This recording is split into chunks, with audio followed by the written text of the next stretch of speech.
Mi hermana me pidió ayuda, mientras escondía a mi esposo en su cama.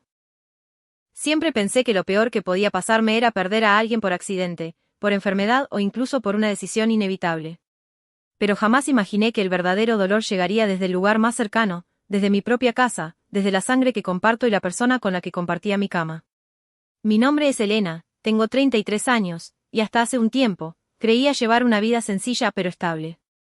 Mi esposo, David, era un hombre reservado, trabajador, con una calma que siempre me transmitía seguridad. Llevábamos 6 años casados y, aunque habíamos tenido nuestras peleas como cualquier pareja, nada grave.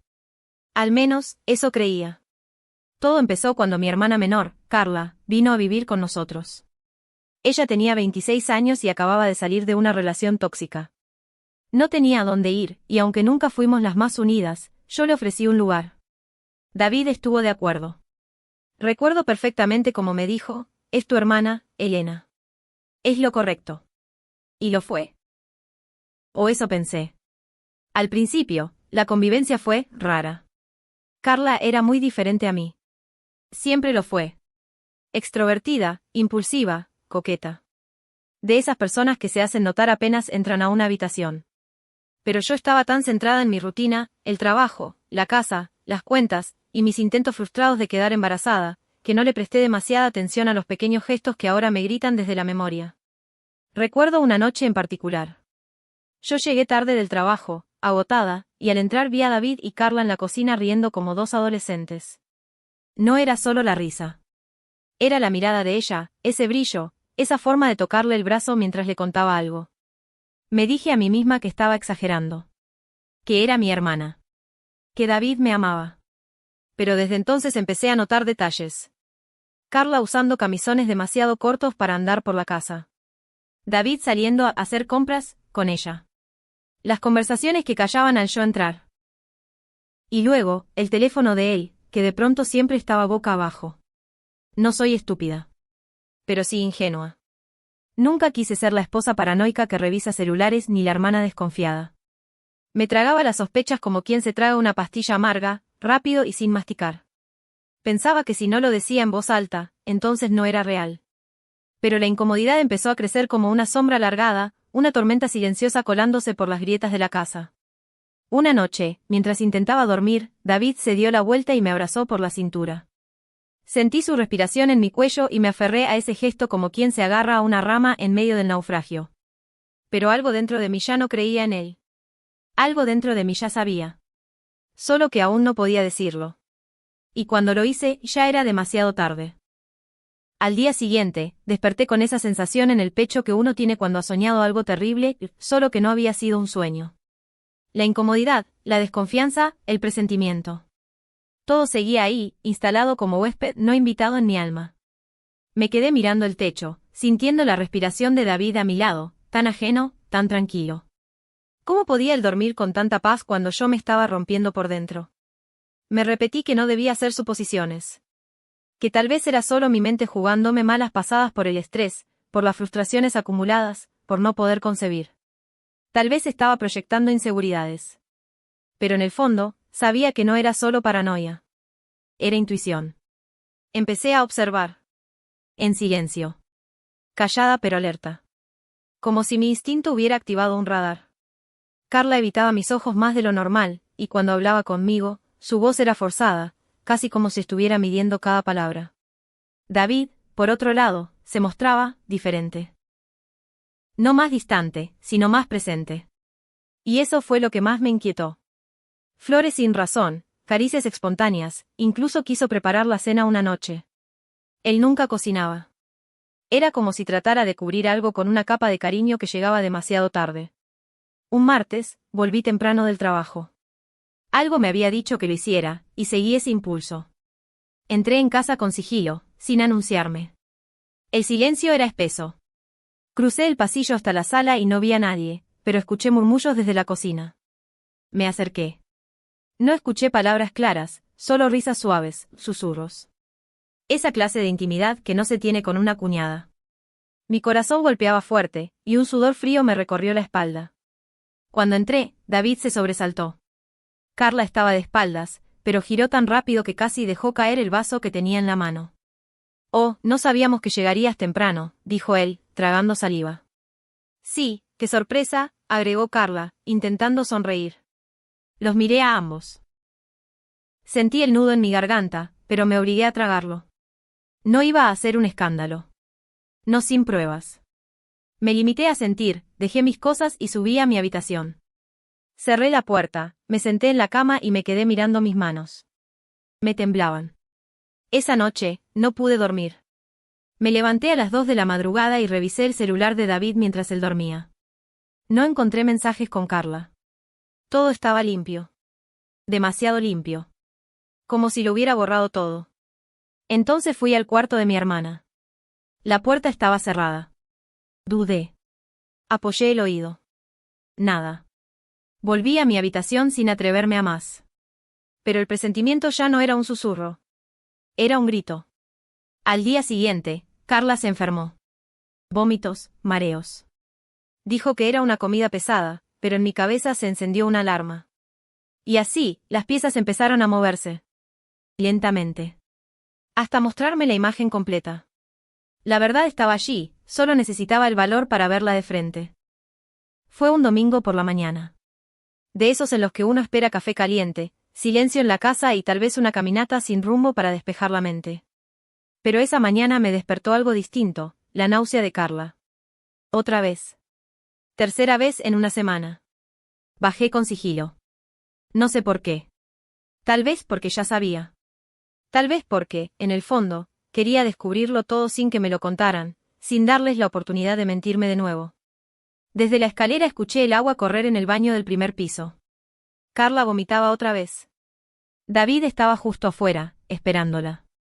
Como si supiera exactamente lo que estaba pasando. Como si ya fuera su rutina también. Me congelé. No lo notaron. Ella salió, pálida, secándose la boca. Él le puso la mano en la espalda y murmuró algo que no alcancé a oír, pero vi su gesto, tierno, íntimo, demasiado íntimo. Volví a subir antes de que me vieran. Entré a mi habitación con las manos temblando. No quería llorar. No todavía. Saqué el celular, abrí el navegador y escribí lo que temía, síntomas de embarazo en las primeras semanas. Todo coincidía. Y entonces hice algo que nunca pensé hacer. Entré al cuarto de Carla cuando ambos salieron a comprar pan. Siempre dejaban sus celulares, confiados. Pero ella había dejado algo más, su cartera. Y dentro, una bolsa de farmacia. Un test de embarazo. Usado. Envueltos en papel. Y positivo. Sentí como si el aire se evaporara de mis pulmones. Me apoyé contra la pared. Cerré los ojos. No quise gritar, no quise llorar. Solo me dejé caer al suelo. No necesitaba más pruebas. No necesitaba escucharlo de sus labios. Ese test me hablaba más claro que cualquier palabra. Cuando regresaron, yo los esperaba en la sala. Sostenía el test en la mano. Carla lo vio primero. Se detuvo en seco. David, detrás de ella, levantó la mirada y me vio. Su rostro se descompuso. ¿Desde cuándo? Pregunté. Mi voz era otra. Rota. Hueca. Ninguno respondió. El silencio fue una confesión. ¿Desde cuándo? Repetí, alzando la voz. Fue un error, balbuceó Carla, con lágrimas ya asomando. Un error. ¿Dormir con mi esposo fue un error? ¿O el error fue no esconder esto mejor? David se adelantó. Elena, por favor, no es lo que piensas. No. Le interrumpí, levantando el test. ¿Entonces qué es esto? Un souvenir. Me miraron como si fueran niños atrapados robando dulces. Pero esto no era una travesura. Era mi vida. Mi confianza. Mi dignidad. Carla se quebró. No sé cómo pasó, dijo entre sollozos. Fue una vez. Yo estaba mal, él también. ¿Y se consolaron desnudos? Espeté. David agachó la cabeza. Cobarde. No dije más. Me levanté. Subí, recogí algunas cosas. Ni siquiera lloré. No podía. El dolor era tan grande que se sentía como entumecimiento. Salí de la casa sin mirar atrás. Esa fue la última vez que todos estuvimos bajo el mismo techo. Y fue el día que todo, absolutamente todo, se rompió. Pasé la primera semana en casa de una amiga. Dormía poco, comía menos. Miraba el techo por horas preguntándome en qué momento me volví invisible para David, y qué clase de hermana era Carla para clavarme un puñal así. Me sentía hueca. Era como si me hubieran arrancado todo por dentro y solo quedara la cáscara. No les respondí mensajes. Ni llamadas. Los bloqueé a ambos. Pero eso no detuvo las pesadillas ni las escenas que se repetían en mi mente. La imagen del test. Sus caras. Las palabras que no dijeron. Una madrugada, recibí un correo de Carla. Lleno de excusas. Lleno de culpa. Decía que lo odiaba todo, que no sabía cómo pasó, que no quería perderme. Que no pensaba quedárselo. Que había decidido dar al bebé en adopción. Y ahí fue cuando me volví a quebrar. No por ella. No por David. Por el bebé. Ese niño o niña era mi sobrino. Parte de mi sangre. El fruto de una traición, pero también una vida inocente. Una vida que estaban a punto de desechar como si fuera una mancha en sus reputaciones. Fui tonta al pensar que eso me provocaría alivio. En lugar de eso, sentí una tristeza tan honda que me hizo vomitar. Era como si ellos no solo me hubieran robado el matrimonio, la confianza y la familia, sino también la posibilidad de conocer a ese bebé, de verlo crecer, de tener una parte de todo lo que me habían destruido. A la siguiente semana, David apareció en la puerta del edificio. Esperó 5 horas afuera. Mi amiga me rogó que hablara con él. Accedí. Solo para cerrar cosas. Lo encontré flaco, ojeroso, pero no por eso menos despreciable. No vine a pedirte perdón, dijo, apenas lo miré. Sé que eso ya no sirve. Pero, quería que escucharas mi parte. Asentí en silencio. Lo dejé hablar. Fue una estupidez. No tengo excusas. No fue amor, Elena. Fue un escape. Estábamos mal tú y yo. Tú estabas tan enfocada en quedar embarazada, tan frustrada, yo me sentía solo. Carla solo estaba allí. Y entonces la embarazaste. Le dije con frialdad. Ese fue tu grito de ayuda. Bajó la mirada. Ella no quiere quedarse con el bebé. Yo, tampoco. No puedo. No estoy preparado. Lo miré. Estaba huyendo. Otra vez. ¿Y tú crees que yo sí estuve preparada cuando vi ese test en mi mano? ¿O cuando descubrí que la persona que dormía a mi lado prefería revolcarse con mi hermana que hablar conmigo? No contestó. Solo murmuró un «lo siento», que no significaba nada. Me fui antes de que dijera más. Desde entonces, supe que no volvería con él. Ni por amor, ni por lástima, ni por historia. No era solo la infidelidad. Era su cobardía. Su indiferencia. Su egoísmo. Y la forma en que permitió que Carla, confundida o no, entregara a ese bebé sin luchar, sin sentir, sin pensar. Era un silencio más, que gritaba todo lo que él no dijo. Carla dio a luz un miércoles por la tarde. Me enteré por mi madre, que no sabía nada de lo ocurrido entre nosotras. Yo no estaba allí. No la acompañé. No llevé flores. No esperé en la sala de maternidad ni la abracé cuando todo terminó. Me limité a quedarme en casa, sentada en el sofá con el celular en la mano, mirando fijamente la pantalla vacía, esperando no sé qué. Una parte de mí pensó que, tal vez, al ver al bebé en brazos, cambiaría de opinión. Que la sangre le hablaría. Que no podría soltarlo. Pero no. No hubo milagro. No hubo arrepentimiento. Solo un formulario firmado y una pareja adoptiva esperando al otro lado del vidrio. Días después, Carla me escribió otro correo. Me contó que lo entregó sin mirarlo demasiado. Que lo envolvieron en una manta azul, que la pareja lloró de emoción. Que ella también lloró, pero no de alegría. No supe qué responder. Lo leí 3 veces. Me dolió más de lo que esperaba. No por ella. Por él. Mi sobrino. Un niño que nació marcado por el silencio, por el rechazo, por una historia que nadie le contará. Un niño que no pedía perdón, ni explicaciones, solo un lugar en el mundo. Lloré esa noche. Mucho. Lloré por todo. Por la traición, por la pérdida, por el amor muerto, por el odio que me estaba envenenando. Lloré por no poder rescatarlo, por no ser yo quien lo sostuviera. Pero, ¿cómo hacerlo? ¿Cómo criar al hijo de mi esposo con mi hermana? ¿Cómo mirarlo a los ojos sin recordar la escena más miserable de mi vida? No era culpa suya, pero tampoco era mi responsabilidad. Esa fue la verdad más dura. David no asistió al parto. Carla me lo confesó en un mensaje de voz donde su voz temblaba más que nunca. Él se desentendió de todo. Dijo que no quería más complicaciones. Que lo mejor era dejar el pasado atrás. Qué fácil es borrar lo que uno no quiere enfrentar. Ese día comprendí que ambos eran iguales. Que, aunque ella fuera mi hermana, y él mi esposo, ninguno de los dos tuvo el valor de cargar con lo que hicieron. No hubo consecuencia real para ellos. Solo huida. Y, aún así, me dolía más por Carla. Porque sé que ella quería aferrarse a algo. Que me buscaba, no solo para justificar lo que hizo, sino para que yo la perdonara y la liberara de la culpa. Pero yo no podía. No aún. Tal vez nunca. Mi madre me preguntó si iría a visitar a Carla. Le dije que no. Ella no sabía nada. No tenía idea del bebé. Ni del adulterio. Solo pensaba que yo estaba enojada por algo sin importancia.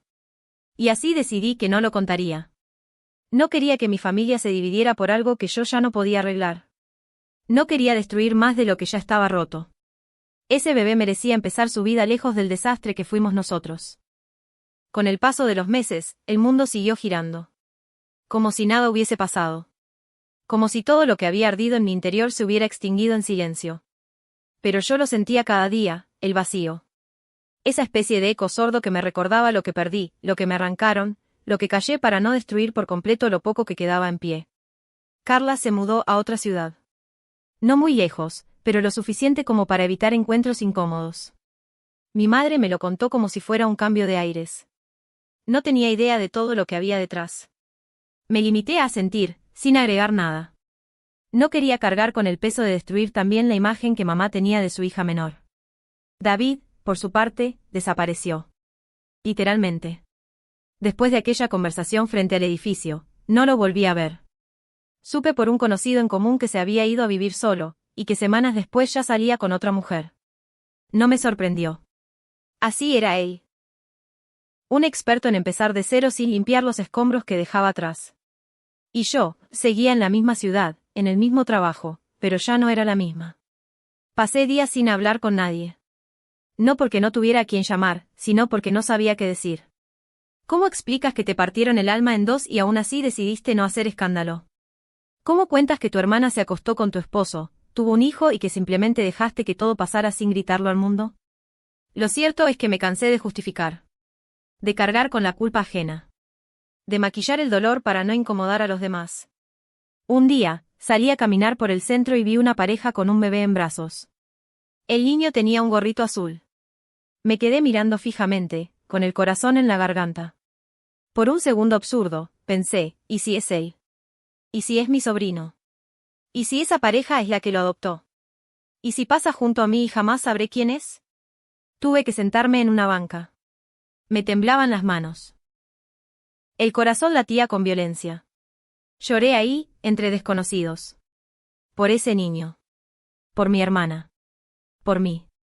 Porque había demasiadas versiones de lo que pudo ser, y todas dolían. Y entonces entendí algo que me había costado meses asumir: callar tuvo su precio. El silencio me protegió, sí. Me mantuvo lejos del escándalo, de los juicios, de los dedos señalando. Pero también me dejó sola. Nadie sabía por lo que pasaba. Nadie sabía cuán rota estaba.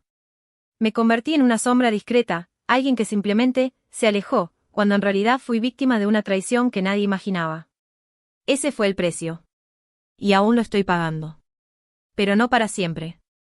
Lo sé. La soledad no siempre llega como un vendaval. A veces, se instala despacio, como la brisa fría que entra por la ventana apenas entreabierta. Al principio no la notas, pero luego cala los huesos. Así fue mi soledad. Silenciosa. Persistente. Después de todo lo que ocurrió, no quise volver a confiar en nadie. Cerré la puerta a las nuevas amistades. Rechacé invitaciones. Me refugié en mí misma. Tenía miedo de que, si dejaba entrar a alguien, también me traicionara. No soportaría una nueva herida. Comencé terapia. Fue mi única decisión valiente en medio de tanto caos. La primera vez que me senté frente a la psicóloga, no pude hablar. Solo lloré. Pero fue un llanto diferente. No era rabia. No era tristeza. Era alivio. Como si, por fin, alguien estuviera dispuesta a escucharme sin juzgar, sin buscar culpables, sin pedirme que supere todo, porque ya pasó. Descubrí que me había pasado media vida tratando de ser la fuerte. La esposa perfecta, la hermana que perdona, la mujer que se traga el dolor. Pero ese disfraz ya no me servía. No podía seguir pretendiendo. Aprendí a vivir con los silencios. A tomar café sola. A ir al cine sin compañía. A comer sin sentir lástima por no tener a alguien enfrente. Me dolió al principio, pero luego encontré belleza en eso. No era soledad, era paz. Una paz que nunca había tenido. Dejé el trabajo en el que estuve 6 años. Era parte del viejo mundo, el que compartía con David. Cambié de departamento. Pequeño, pero mío. Pinté las paredes de azul claro. Llené la casa de plantas. Me compré un espejo grande para recordarme cada día que aún estaba de pie. Que seguía siendo yo, aunque ellos me hubieran intentado desarmar. Carla me escribió un par de veces más. No contesté. No porque la odiara, sino porque aún no sabía cómo verla sin pensar en todo lo que nos separa. A veces me pregunto si ella realmente duerme tranquila. Si piensa en su hijo. Si se imagina su rostro, su risa, su primer paso. Yo sí lo hago. Y eso que ni siquiera lo vi. Y aunque no lo diga en voz alta, en mi mente lo llamo Mateo. No sé por qué. Tal vez porque me aferré a esa imagen imaginaria para no olvidarlo. No es mi hijo. No fue mi decisión. Pero lo llevo conmigo, en ese rincón donde guardo las cosas que nunca tuvieron un final justo. Y así, paso los días. No con alegría desbordante, pero sí con honestidad. Estoy aprendiendo a estar sola sin sentirme incompleta. A perdonarme por no haber gritado, por no haber peleado, por haber permitido que se llevaran tanto sin consecuencias. No sé si algún día volveré a amar. O si confiaré de nuevo en alguien. Pero sí sé que, por primera vez en mucho tiempo, el reflejo en el espejo no me da lástima. Me da fuerza. Y eso ya es suficiente para empezar de nuevo. Pasó casi un año desde aquella mañana en la que mi mundo se vino abajo. 12 meses de reconstruirme, de callar, de sanar a solas.